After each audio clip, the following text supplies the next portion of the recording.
The Galactic Academy of Strategic Studies stood as one of the most respected institutions in the known universe. Students from over 200 species traveled across star systems to attend its programs. The Academy trained future diplomats, military strategists, and cultural liaisons. Its reputation attracted the brightest minds from every corner of civilized space. Professor Vexenari belonged to the Keth-Oran species. Her people resembled tall, praying mantises with iridescent shells that shifted colors based on their emotions. She had taught comparative weaponry and combat evolution for 60 standard years. Her students feared her strict methods, but respected her deep knowledge. She believed that understanding weapons meant understanding the species that created them. The current semester brought an unusual challenge. For the first time in Academy history, a human had enrolled in the Advanced Weapons Program. Marcus Chen arrived from Earth 3 months ago. He was 24 years old with short black hair and calm brown eyes. He spoke little during lectures. He took careful notes. He asked thoughtful questions, but he never participated in practical demonstrations. This bothered Professor Vexenari greatly. The other students had already showcased their species' signature weapons. The Bruthorian student had demonstrated the molecular disruptor blade. The Yenkai representative had shown the neural pulse whip. Even the pacifist Melaran had presented ceremonial binding staffs. Only the human remained silent about Earth's contributions to weapon technology. The morning sun filtered through the crystalline windows of Lecture Hall 7. 43 students sat in curved rows facing the central demonstration platform. Professor Vexenari's shell glowed orange with anticipation as she addressed the class. "Today, we complete our survey of species-specific weaponry," she announced. Her voice carried the clicking undertones natural to her species. "One student has yet to present. Marcus Chen, please come forward." Marcus looked up from his notes. He had expected this moment. He closed his tablet and stood slowly. The other students watched him with various expressions. The Bruthorians showed contempt. The Yenkai displayed curiosity. The Melarans offered encouraging gestures with their tentacles. He walked down the steps to the central platform. The demonstration space measured 10 meters in diameter. Force fields could be activated to protect observers. Various target dummies stood along the far wall. The Academy provided these for weapons testing. "Mr. Chen," Professor Vexenari said, "humanity joined the galactic community only 30 years ago. Your species has kept much of its military technology classified. This creates gaps in our academic understanding. Today, you will help fill those gaps." Marcus nodded respectfully. "I understand, Professor. What would you like me to demonstrate?" "Show us a weapon that represents human combat philosophy. Something that reveals how your species thinks about warfare." The request seemed simple enough, but Marcus faced a problem. He had brought no weapons from Earth. Security regulations prohibited personal armaments on Academy grounds. The other students had received special permits months in advance. Marcus had not anticipated needing one. "Professor," he said carefully, "I don't have access to human military weapons here. Perhaps I could prepare a holographic presentation instead?" Vexenari's shell shifted to deep purple. This color indicated displeasure among her people. Other students managed to acquire their demonstration materials. Are humans incapable of such basic preparation? Laughter rippled through certain sections of the audience. The Bruthorians made no effort to hide their amusement. One of them, a massive creature named Gornax, spoke loudly enough for everyone to hear. "Perhaps humans have no weapons worth showing. They probably throw rocks at each other." More laughter followed. Marcus felt heat rising in his chest. He had encountered this attitude before. Many galactic species viewed humans as primitive newcomers. They saw Earth as a backwater planet that had stumbled into space travel by accident. The fact that humans had achieved faster-than-light travel independently meant nothing to these critics. Professor Vexenari raised one blade-like appendage for silence. Mr. Chen, I am giving you an opportunity to represent your species. Do not waste it with excuses. Demonstrate something. Anything. Show us what humans can do. Marcus stood alone on the platform. He looked around the lecture hall. His mind began working through the problem. He needed a weapon. He had no weapon. Therefore, he needed to make one. His eyes moved across the room systematically. He noted the construction of the student desks. Lightweight metal frames, synthetic polymer surfaces. The chairs used similar materials. He observed the window frames, the light fixtures, the support columns. Everything in the room became potential raw material. "Professor," Marcus said, "I will need about 15 minutes, and I will need to borrow some classroom furniture." Vexanari's shell flickered between colors. Confusion mixed with irritation. Furniture? What possible use could furniture serve in a weapons demonstration? You ask me to show human combat philosophy. This will demonstrate it better than any prepared presentation could. The professor considered this for a moment. Her antennae twitched as she processed his words. Finally, she gestured with one arm. "Very well. You have 15 minutes. This should prove educational one way or another." Marcus immediately moved to the nearest empty desk. He examined its construction carefully. The legs connected to the frame with simple friction joints. He gripped one leg and twisted sharply. It came free with a metallic snap. The sound echoed through the suddenly quiet room. Students leaned forward in their seats. Even the mocking Bruthorians fell silent. No one had expected the human to start destroying Academy property. Marcus tested the metal rod in his hands. It measured roughly 70 centimeters long. The alloy was lightweight but strong. It had some flex to it, not ideal, but workable. He set it aside and moved to another desk. Professor Vexanari watched with growing interest. Her shell had shifted to blue-green, indicating intense curiosity. She had studied thousands of weapons across hundreds of species. She had never seen anyone attempt to create one from classroom furniture. Marcus removed 3 more desk legs. He examined each one and selected the 2 with the most consistent flex. The other 2 he set aside for different purposes. Next, he moved to a chair and removed the thin metal crossbar that connected its front legs. "What is he doing?" whispered a Yenkai student to her neighbor. "Unknown," the Melloran beside her replied. "But his movements suggest practiced skill. He has done something like this before." Marcus carried his materials to the center of the platform. He sat cross-legged on the floor and arranged everything around him. From his pocket, he removed a small multi-tool. Every student carried one for lab work. His contained a cutting blade, pliers, and a file. He began working on one of the desk legs. He used the file to create notches near each end. His movements were quick and precise. He had made these cuts many times before, not on metal desk legs, certainly, but the principles remained the same. "Humans learn this skill on your homeworld?" Professor Vexanari asked. Marcus nodded without looking up. "Some humans do. It was more common in earlier generations. My grandfather taught me." "What exactly are you making?" "A bow."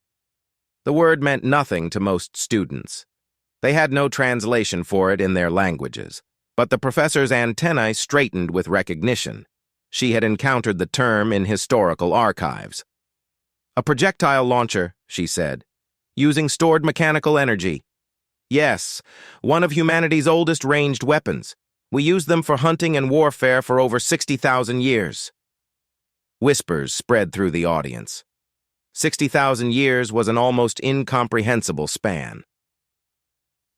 Most galactic species had developed energy weapons within a few centuries of achieving industrial technology.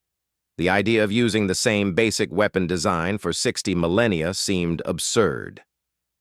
Marcus continued his work. He needed string for the bowstring. He looked around and spotted the window blinds. They operated on thin but strong synthetic cords. He crossed to the nearest window and carefully removed a length of cord. He tested its strength by wrapping it around his hands and pulling hard.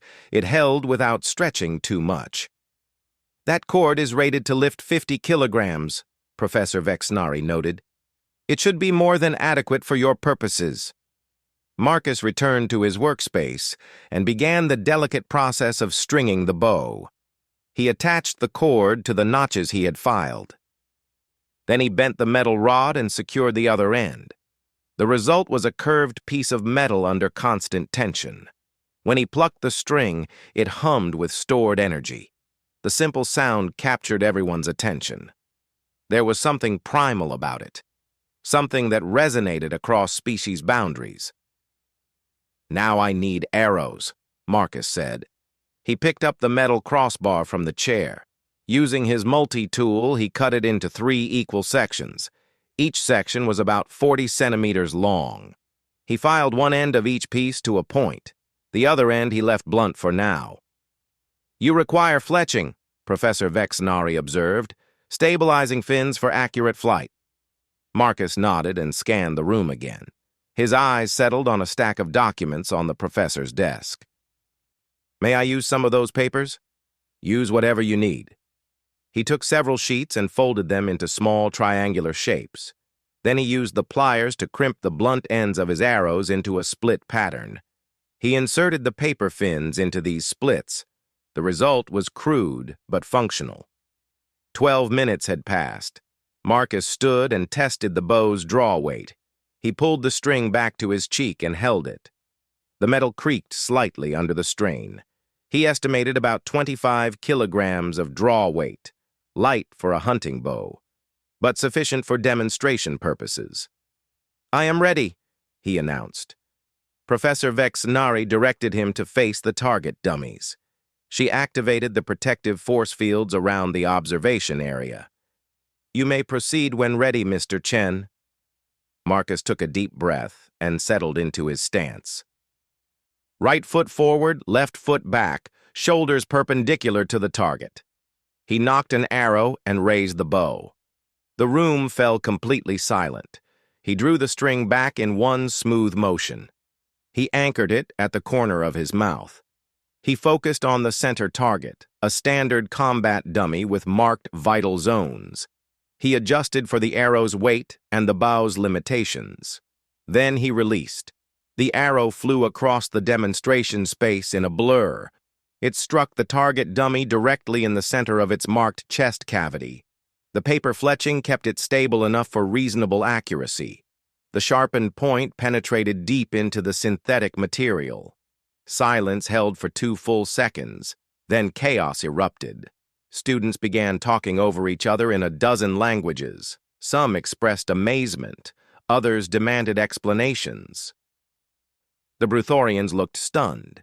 They had expected the human to fail. Instead, he had created a functional weapon from garbage. Professor Vexnari raised her appendages for quiet. Her shell glowed bright yellow. This indicated the highest level of academic excitement. "Mr. Chen, you will explain what just happened here." Marcus lowered the bow. "I made a weapon and used it to hit a target, as you requested. You made a weapon from destroyed furniture in 15 minutes. No tools beyond a basic multi-tool, no prepared materials, no prior planning. Do you understand how significant this is?" He shrugged slightly. "It's really not that impressive. The bow is crude. Accuracy beyond 10 meters would be unreliable. The arrows are unbalanced. A proper bowyer would be embarrassed by this work."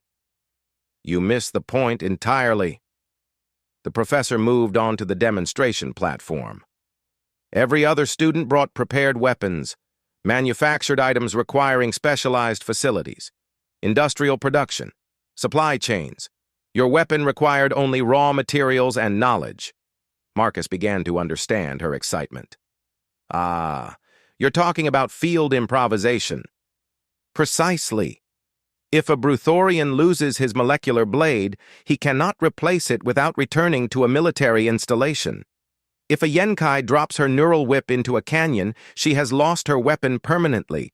but you could land on an uninhabited planet and construct ranged weapons from nothing but local materials. The class stirred with this realization. They had witnessed something more important than a simple weapon demonstration. They had seen a fundamental difference in human combat philosophy. "How many humans possess this ability?" Vex Nari asked. "Bow-making specifically? Perhaps 1 in 10,000, but the underlying principle is universal among us. We adapt. We improvise. We build what we need from what we find." Gornax, the Bruthorian, stood up from his seat. His earlier contempt had transformed into something closer to concern. "This makes humans unpredictable. Dangerous. How can we prepare defenses against an enemy who builds weapons from anything?" Marcus looked at the massive alien calmly. "You can't. That's exactly the point. Humanity has never won wars through superior firepower. We've always been outgunned. We win through adaptability. We win by being impossible to fully disarm." Professor Vex Nari retrieved the arrow from the target dummy and examined it carefully. The paper fletching was already coming loose. The point had bent slightly from the impact. It was an objectively terrible arrow, yet it had flown straight enough to kill. "There is more to show us," she said. It was not a question. Marcus nodded slowly. "Much more. This was only the most basic demonstration. Would you like to see what I can do with better materials? And more time?" The professor's shell cycled through several colors rapidly. She was already composing research proposals in her mind. This human had just made her career far more interesting. "Yes, Mr. Chen. I believe the entire academy would like to see that very much." News of the classroom demonstration spread through the academy within hours. Students who had not attended the lecture sought out those who had. Stories grew with each retelling. By evening, the tale had evolved from a simple bow-making exercise into something approaching legend. Professor Vexinari submitted a formal request to the Academy Council that same night. She asked for authorization to conduct an extended study of human improvised weaponry. The council debated for less than 30 minutes before granting approval. They also allocated a research budget and assigned a dedicated testing facility. Marcus received a message on his tablet the following morning. He was to report to Development Laboratory 9 at the start of second shift. He would be excused from his regular classes for the remainder of the semester. His new assignment was to demonstrate human adaptability under controlled scientific conditions. Laboratory 9 occupied an entire wing of the Academy's research complex. The space had originally been designed for testing ship-mounted weapon systems. It featured reinforced walls, adjustable gravity, atmospheric controls, and enough room to fire projectiles over distances exceeding 100 meters. Several observation galleries overlooked the main floor. When Marcus arrived, he found Professor Vexnari waiting with a team of 12 researchers. They represented 8 different species. Each one specialized in a different aspect of weapons development or combat analysis. They had tablets ready.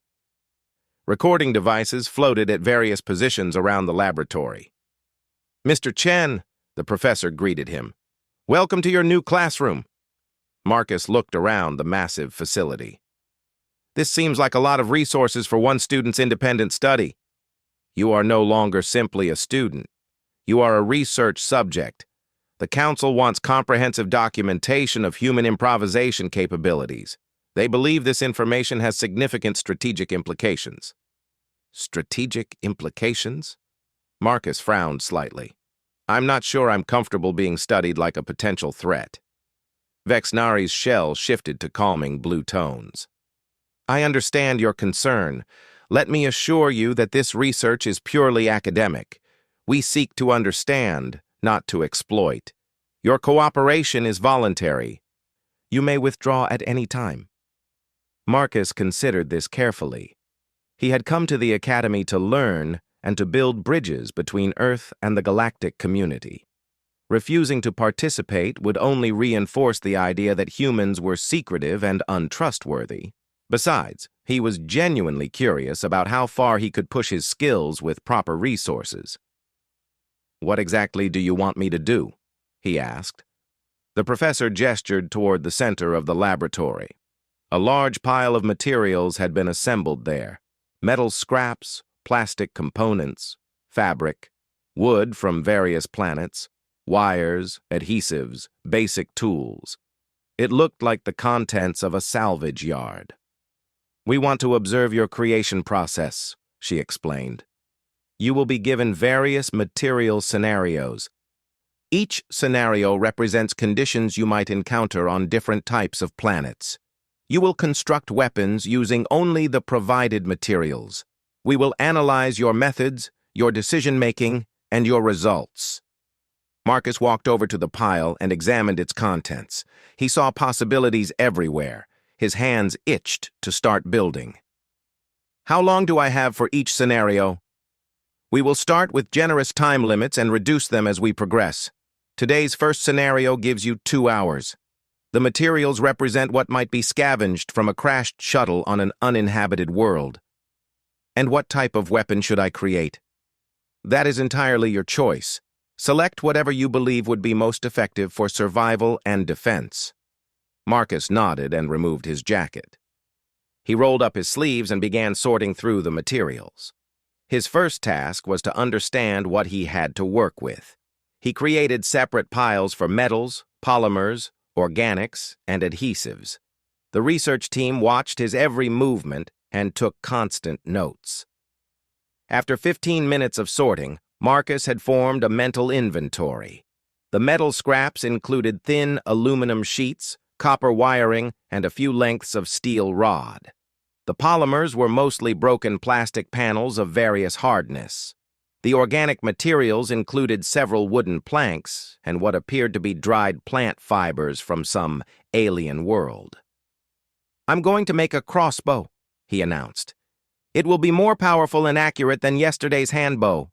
The materials here support a more sophisticated design." Professor Vexnari leaned forward with interest. "Explain your reasoning." "A crossbow uses a mechanical locking system to hold the drawn string. This allows for greater draw weights because the user doesn't need to hold the tension manually. It also allows for better accuracy because the release is controlled by a trigger rather than fingers. The trade-off is slower rate of fire and more complex construction." "Fascinating. You have already identified optimal design parameters based on available materials and intended use. Please continue." Marcus selected a thick plastic panel for the stock. He would need to shape it to fit against his shoulder. He chose steel rod for the prod, the bow part that would provide the launching force. Copper wire would serve as the string. Its strength-to-weight ratio was actually better than the cord he had used yesterday. He started with the prod. Using a small cutting torch from the provided tools, he heated the steel rod until it glowed orange. Then he carefully bent it into a symmetrical curve. The metal would maintain its spring properties if he controlled the temperature correctly. Too hot and it would become brittle. Too cool and it would develop stress fractures. "Note his material knowledge," one researcher commented to another. "He understands the thermal properties of this alloy without instrumentation."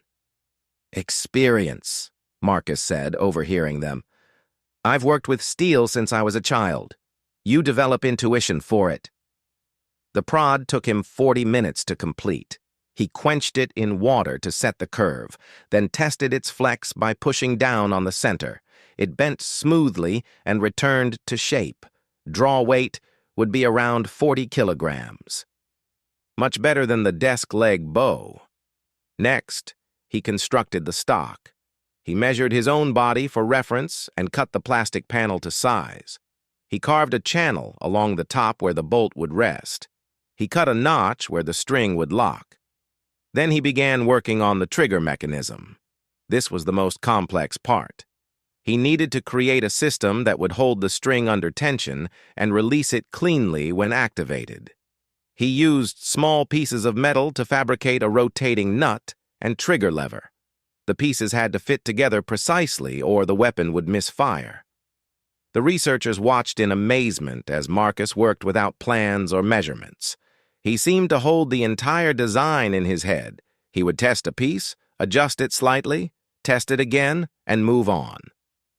Each component emerged through an iterative process of creation and refinement. "How is this possible without computational design assistance?" asked a Yenkai researcher. "Our weapon engineers require extensive modeling before fabrication. Humans developed these technologies before computers existed," Marcus explained while filing a trigger component. "We had to visualize designs mentally and test them physically. The process is slower than digital modeling, but it builds deep understanding." 1 hour and 40 minutes after starting, Marcus completed the crossbow. He held it up for the researchers to examine. The weapon looked rough but solid. The stock bore tool marks and the copper string showed slight discoloration from handling, but every component fit together correctly. "I need to make bolts," Marcus said. "Give me 10 more minutes." He cut lengths of steel rod for the shafts. He sharpened one end of each to a point and flattened the other end. For fletching, he used thin strips of plastic angled to create spin stabilization. The finished bolts were far superior to his improvised arrows from the day before. Professor Vexenari directed him toward a fresh set of target dummies. These were more sophisticated than the classroom models. They had synthetic muscles, simulated organs, and external plating meant to represent various types of armor. Marcus took his position at 20 meters from the targets. He placed his foot in the stirrup at the front of the crossbow and drew the string back to the locking mechanism. The click of engagement was crisp and definitive. He placed a bolt in the channel and raised the weapon to his shoulder. His first shot hit an unarmored target in the center chest. The bolt punched through the synthetic material and emerged from the back. The researchers made sounds of astonishment. His second shot targeted a dummy with light ceramic armor. The bolt hit slightly below the armor plate and penetrated the abdomen, lethal against a living target. His third shot went against heavy metal plating. The bolt struck the armor and deflected away. The point was damaged, but not destroyed. Marcus nodded thoughtfully. "The design is effective against soft and lightly armored targets," he reported.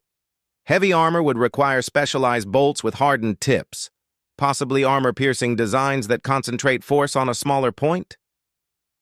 Vexenari approached and took the crossbow from him. She examined its construction with evident admiration. "You created a weapon capable of killing most galactic species in less than 2 hours using salvaged garbage. This is exactly what we needed to document." "It's still a primitive weapon," Marcus pointed out. "Any species with energy shields would be completely protected." "True, but most species do not carry energy shields for individual protection. The power requirements are too high. We rely on armor and personal barriers. Your weapon defeats both at close range." The other researchers gathered around to examine the crossbow. They took measurements and scans. They tested the draw weight and trigger pull. One of them fired a bolt and immediately understood the weapon's appeal. It was intuitive. It was satisfying. It was undeniably effective. "We must see more," Vexenari declared.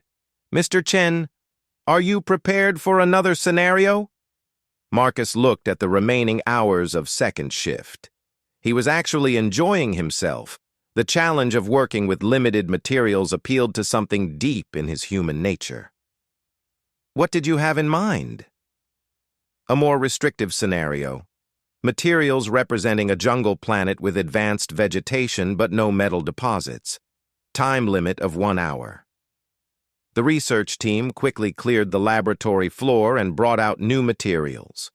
Marcus saw bamboo-like stalks, tough vines, volcanic glass shards, plant resins, and something that looked like bone but probably came from an alien animal.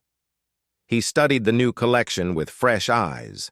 No metal meant no crossbow this time. No metal meant going back to basics. But the volcanic glass offered interesting possibilities.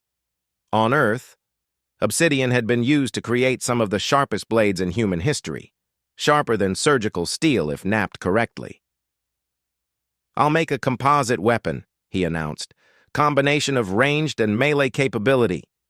He selected the longest bamboo stalk and split it lengthwise into several strips. These would form the bow's limbs. By laminating multiple strips together, he could create a recurved design with excellent power storage. The vines would serve as both lashing and bowstring. For the melee component, he chose a shorter section of bamboo for a handle. He would attach a volcanic glass blade to create a hand axe. This would serve as a backup weapon and as a tool for further construction. The research team watched him enter a state of focused concentration. His hands moved automatically while his mind planned several steps ahead. He used the bone material as a pressure tool for shaping the glass. He applied resin as an adhesive. He twisted vines into cord with a technique that increased their strength.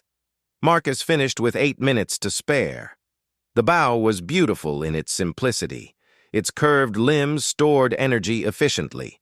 The glass-tipped arrows were wickedly sharp.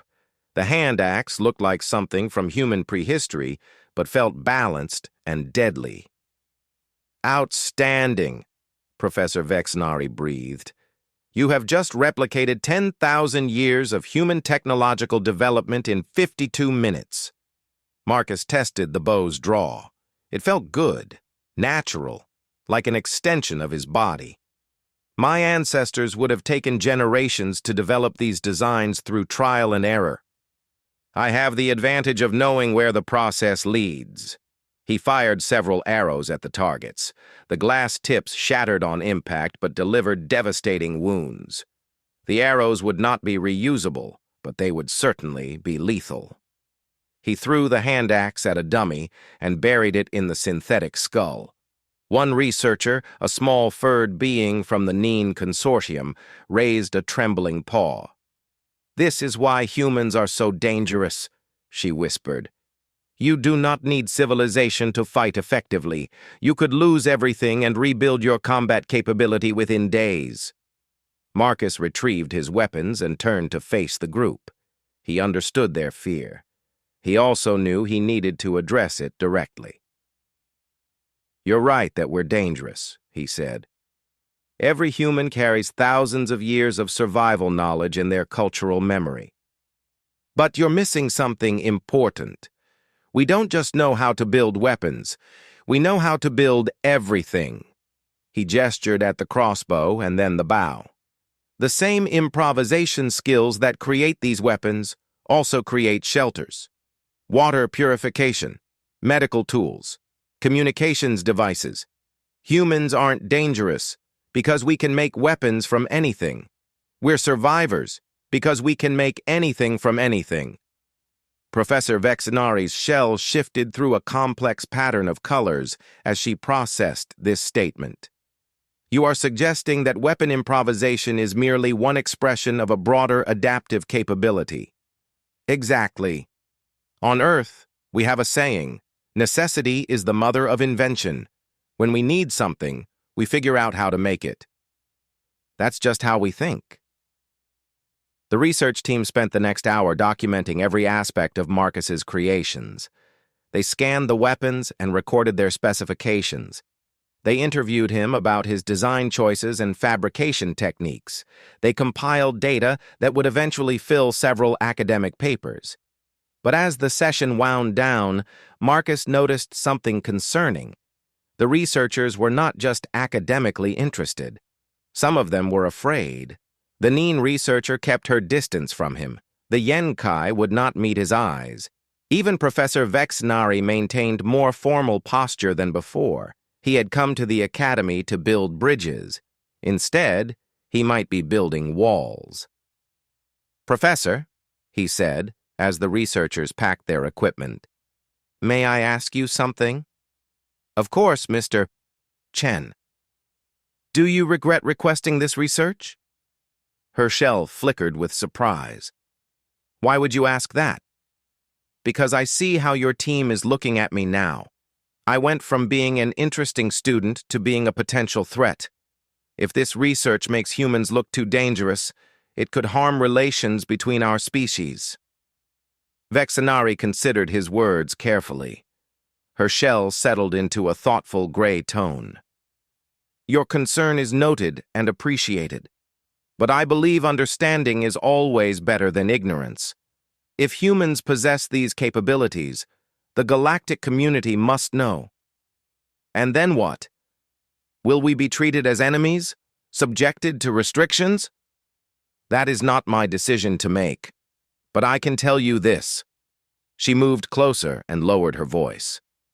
The Council has been debating human classification for 30 years. Some members want to designate your species as a potential threat.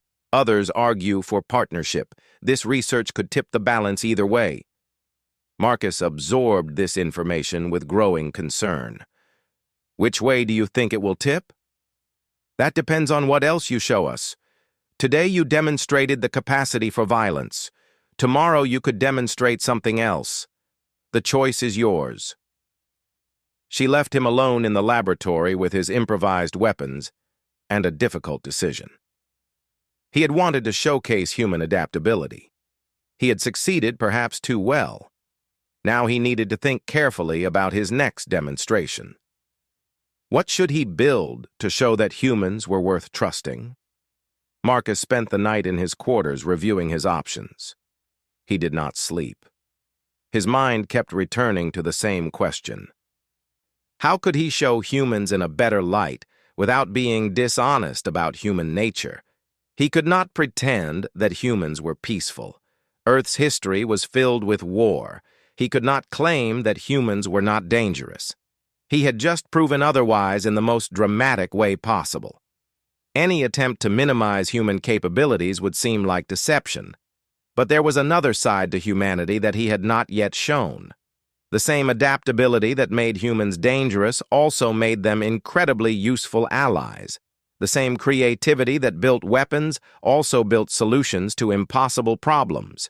He needed to demonstrate this. By morning, he had formed a plan. He arrived at Laboratory 9 before the research team. He began sorting through the remaining materials from the previous day's scenarios. He also collected his crossbow, bow, arrows, and hand axe. He laid them all out on a central table where they would be clearly visible. Professor Vexnari arrived first among the researchers. Her shell displayed the neutral tones of professional detachment. Mr. Chen, you are early today. I have something important to show you, but I need to explain it properly. We were planning to test your abilities under time pressure today. Scenarios with decreasing time limits and increasing material restrictions. I understand, and I will complete those tests if you still want them. But first I need to address something. Yesterday's demonstrations created fear. I saw it in your team's reactions. That fear will grow if I keep showing you how quickly I can create weapons. Vexnari tilted her head in acknowledgement. Fear is a natural response to observing unfamiliar capabilities. You should not take it personally. I'm not. But I am concerned about the implications for human-galactic relations. You told me this research could influence how humanity is classified. I want to make sure the Council sees the full picture. What do you propose? Marcus gestured at the weapons on the table. These represent the destructive side of human improvisation. They are real, they are significant, but they are not the whole truth about us. I want to show you the constructive side. The other researchers began arriving and took their positions in the observation galleries. Marcus waited until everyone was settled before continuing. Every species fights wars, he said, addressing the full group. You all have weapons. Some of you have weapons far more powerful than anything I can make from scrap metal and plastic. What makes humans different is not our capacity for violence. What makes us different is our refusal to accept limitations. He picked up the crossbow and held it up. I built this because you gave me materials and a problem to solve. But the same thinking that created this weapon could create a water filter, a medical splint, a shelter, a communications device. Human improvisation is not specifically about weapons. It is about solving problems with available resources.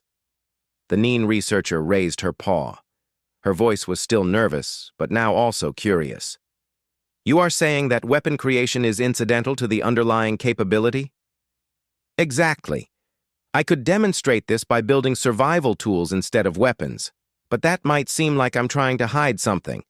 So instead, I want to propose a different kind of test. Professor Vexnari's shell shifted to interested green. What kind of test?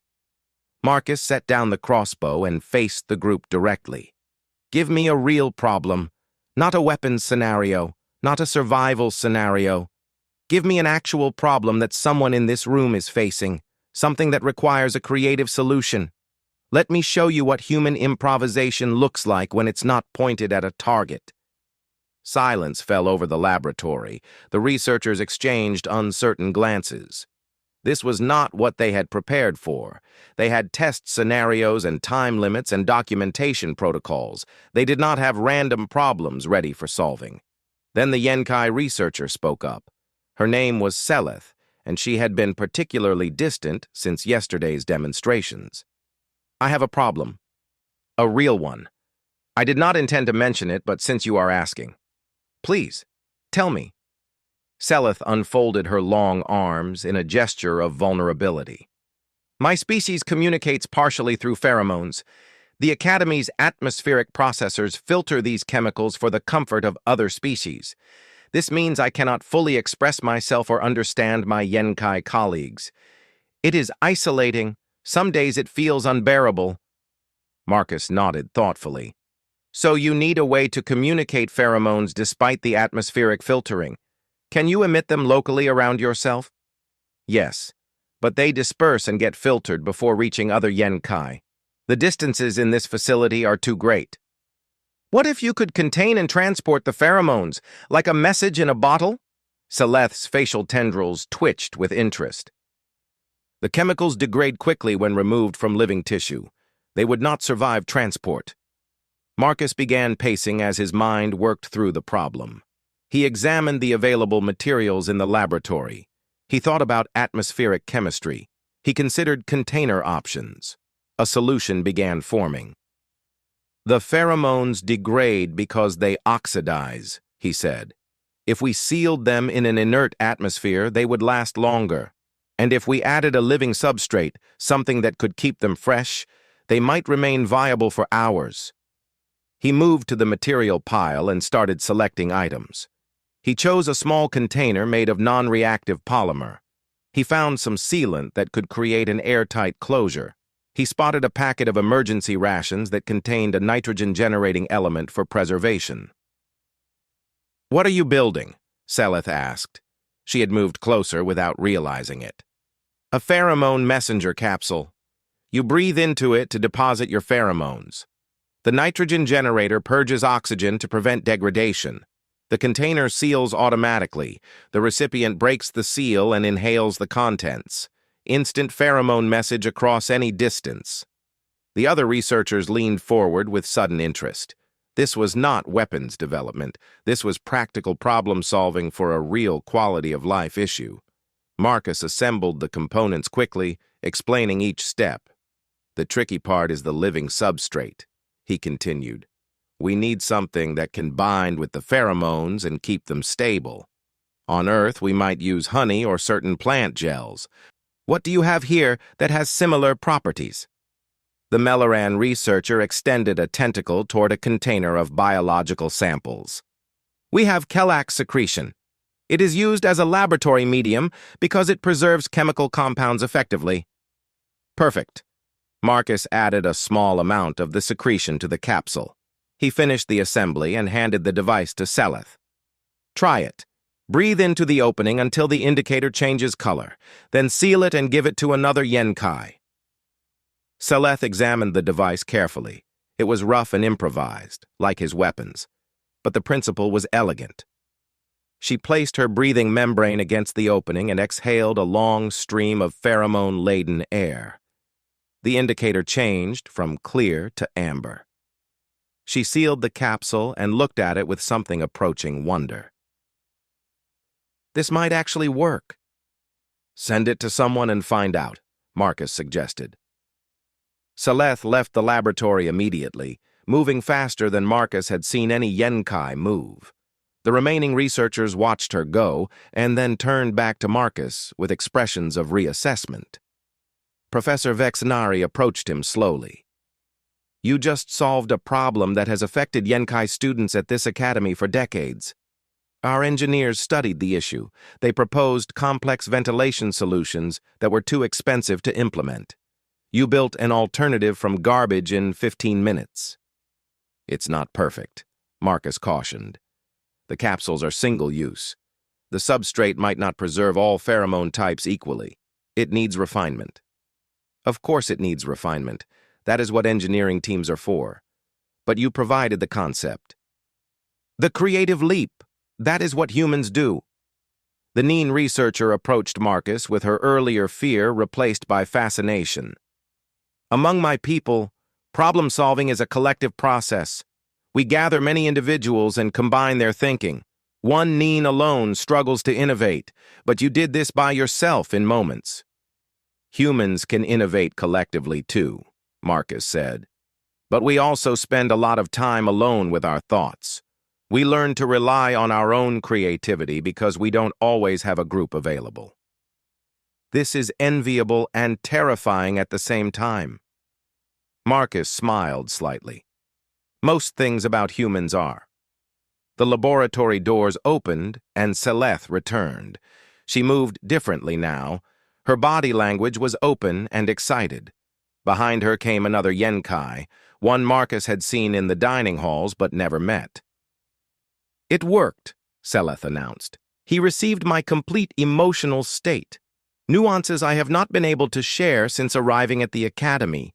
He knew exactly what I was feeling." The other Yenkai spoke directly to Marcus. His voice carried harmonics of gratitude. "You have given us back a piece of ourselves. The council must know of this. All Yenkai at the academy must know."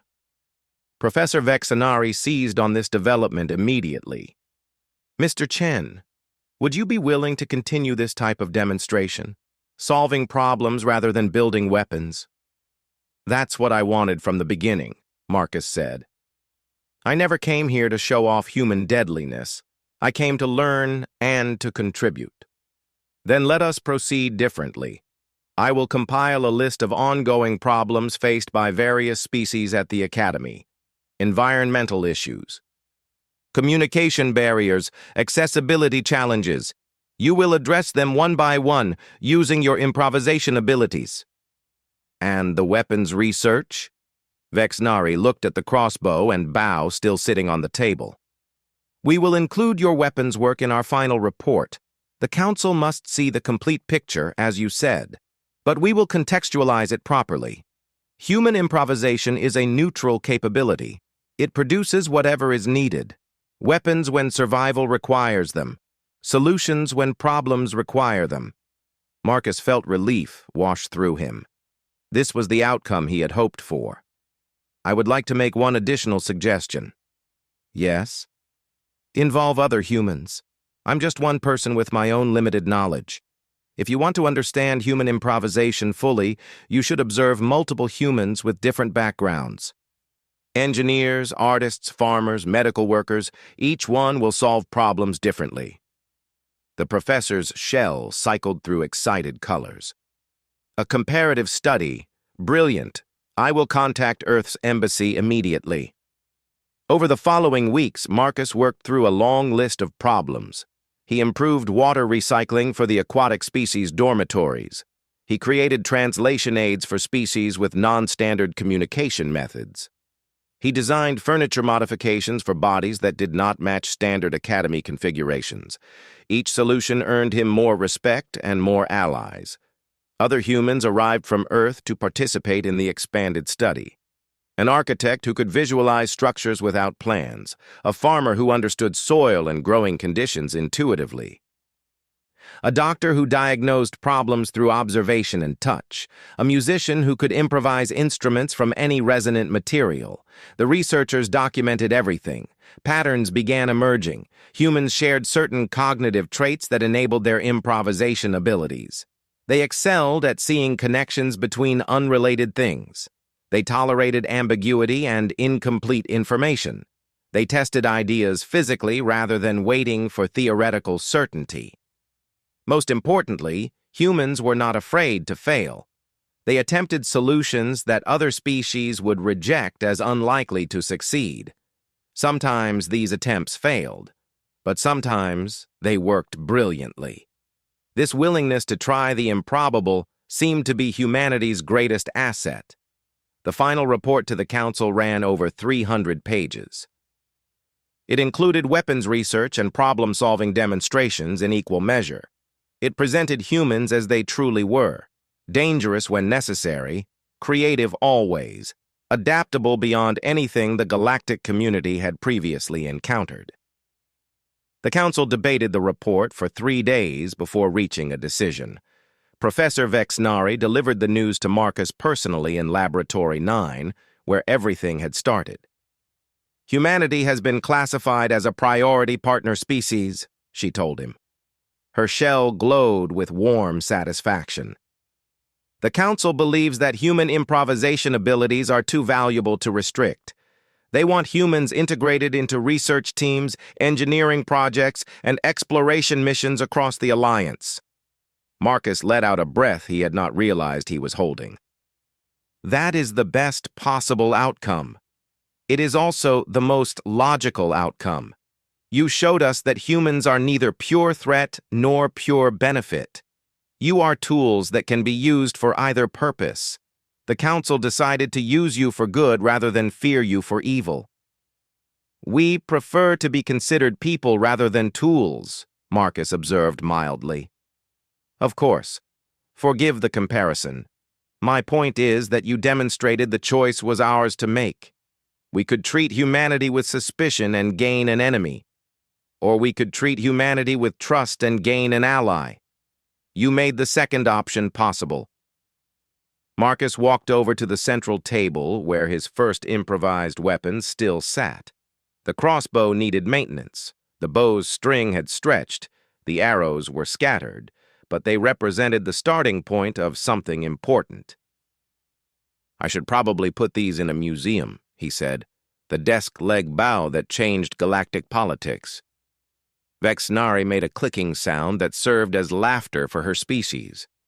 "The Academy would certainly accept them as historical artifacts, though I suspect you will build many more impressive things in your career."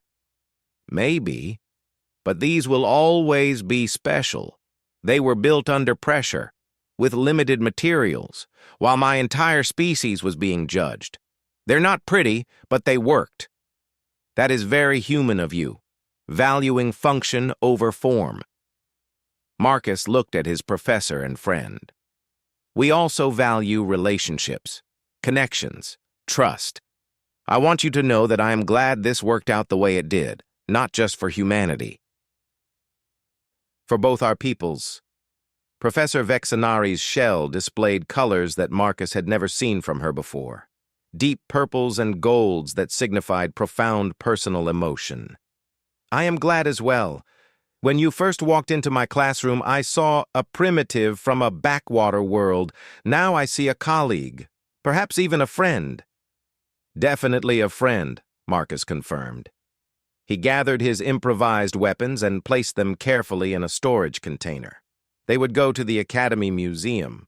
Future students would study them and learn about the day a human built a bow from classroom furniture. They would learn how that simple act led to a new understanding between species.